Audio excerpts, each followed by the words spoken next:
Walayar case അന്വേഷിക്കുന്നതിൽ പോലീസിന് വീഴ്ച സംഭവിച്ചെന്ന് വി.എസ്. പീഡനക്കേസുകളിൽ പ്രതികളോടൊപ്പം ചേർന്ന് ലാഭം നേടാനാണ് പോലീസ് ശ്രമമെന്നും വി.എസ്. പറഞ്ഞു. അതേസമയം കേസിൽ 2 പ്രതികളെ കൂടി പോലീസ് അറസ്റ്റ് ചെയ്തു. വാളയാർ അട്ടപ്പള്ളത്ത് മരിച്ച പെൺകുട്ടികളുടെ വീട് സന്ദർശിച്ച വി.എസ്. അച്യുതാനന്ദൻ കുടുംബാംഗങ്ങളുമായി സംസാരിച്ചു. പോലീസ് അന്വേഷണത്തിൽ വീഴ്ചയുണ്ടായെന്ന് വി.എസ്. പറഞ്ഞു. അന്വേഷണം കാര്യക്ഷമമാക്കണം. പല പീഡനക്കേസുകളിലും പോലീസ് പ്രതികളോടൊപ്പം ചേർന്ന് ലാഭം നേടാനാണ് ശ്രമിക്കുന്നത്. പ്രതികളെ രക്ഷിക്കാൻ സഹായകമായ നിലപാട് ഇവരെടുക്കില്ലല്ലോ.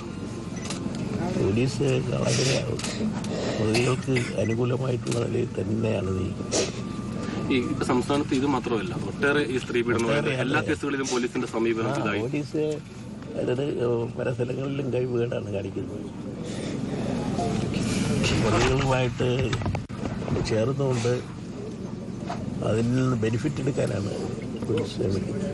പെൺകുട്ടികളുടെ കുടുംബത്തിന് അർഹമായ നഷ്ടപരിഹാരം നൽകണമെന്നും വി.എസ്. ആവശ്യപ്പെട്ടു. തങ്ങൾക്ക് നീതി ലഭിക്കണമെന്ന് കുട്ടികളുടെ കുടുംബം വി.എസിനോട് പറഞ്ഞു. വാളയാറിൽ പീഡനത്തിനിരയായി ആത്മഹത്യ ചെയ്ത യുവതിയുടെ വീടും വി.എസ്. സന്ദർശിച്ചു. ഇന്ന് അറസ്റ്റിലായ മധു കുട്ടികളുടെ അമ്മയുടെ സഹോദരിയുടെ മകനും ആലപ്പുഴക്കാരനായ പ്രദീപ് കുമാർ ഇവരുടെ അയൽവാസിയുമാണ്. News bureau, Palakkad.